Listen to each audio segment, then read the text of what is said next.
भारत जोड़ो यात्रा के बाद अब राहुल गांधी नए साल में लोकसभा चुनावों से ठीक पहले भारत न्याय यात्रा पर निकलेंगे। कांग्रेस की 14 जनवरी से भारत न्याय यात्रा में मणिपुर से मुंबई तक 6000 किलोमीटर से अधिक दूरी तय होगी। राहुल गांधी 2.0 में अधिक दूरी कम समय में तय करेंगे। 6200 किलोमीटर की यात्रा कई ऐसे राज्यों से होकर गुजरेगी जहां लोकसभा की अधिक सीटें हैं।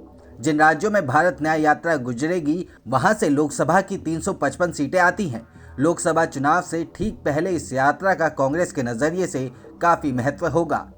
हालांकि इस भारत न्याय यात्रा पर इंडिया गठबंधन के साथियों की भी नजर रहेगी। विपक्षी दलों के गठबंधन इंडिया में सीट बंटवारा अभी नहीं हुआ है और उम्मीद की जा रही है कि जल्द हो जाएगा। राहुल गांधी इस बार जिन राज्यों से होकर गुजरेंगे उनमें से अधिकांश राज्य ऐसे हैं जहां इंडिया गठबंधन के भीतर सीटों के तालमेल को लेकर सवाल है।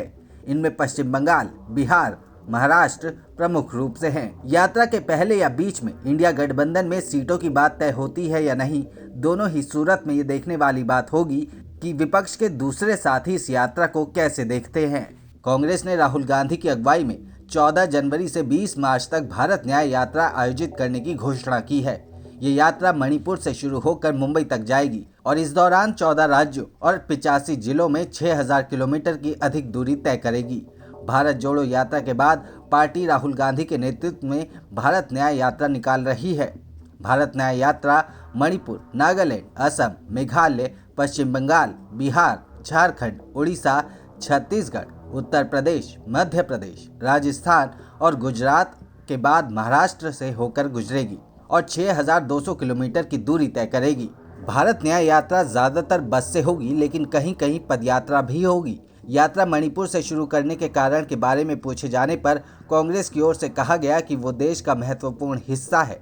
साथ ही पार्टी उस पूर्वोत्तर राज्य के लोगों के जख्मों पर मरहम लगाने की कोशिश करना चाहती है। भारत न्याय यात्रा 14 राज्यों से होकर गुजरेगी और यहाँ लोकसभा की कुल 355 सीटें आती हैं। ये वो राज्य हैं जहां कांग्रेस का पिछले 2 चुनावों में प्रदर्शन बेहद खराब रहा है।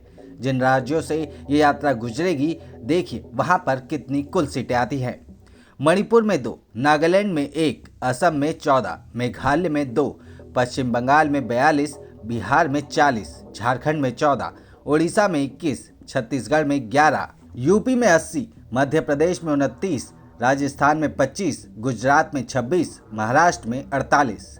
लोकसभा चुनाव से ठीक पहले भारत न्याय यात्रा पश्चिम बंगाल, बिहार, मध्य प्रदेश, राजस्थान, गुजरात और महाराष्ट्र जैसे बड़े शहरों से होकर गुजरेगी। ये वो राज्य हैं जहां बड़ी संख्या में लोकसभा सीटें हैं।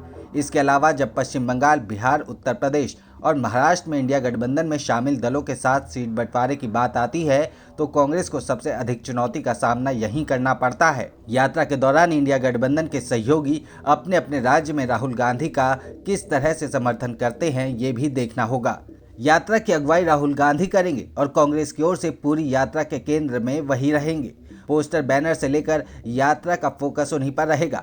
ऐसे में ये काफ़ी दिलचस्प होगा क्योंकि हाल ही में दिल्ली में इंडिया गठबंधन की बैठक में दिल्ली के सीएम अरविंद केजरीवाल और बंगाल की सीएम ममता बनर्जी ने कांग्रेस के अध्यक्ष मल्लिकार्जुन खड़गे को 2024 में इंडिया गठबंधन की ओर से पीएम उम्मीदवार बनाए जाने का प्रस्ताव रखा है। हालांकि खड़गे ने इस बात पर जोर दिया था कि गठबंधन को एक पीएम चेहरे पेश करने की जरूरत नहीं है। फिलहाल जरूरी काम चुनाव जीतना है। राहुल गांधी का नाम फिलहाल गठबंधन के किसी साथी की ओर से आगे नहीं रखा जा रहा है। साथ ही खड़गे का नाम भी आगे कर कुछ दलों ने अपनी मंशा भी जाहिर कर दी है। ऐसे में इस यात्रा के बीच ही कई सवाल के जवाब भी मिलेंगे। साथ ही ये भी तय हो जाएगा कि 2024 से ठीक पहले विपक्ष की दिशा क्या होगी।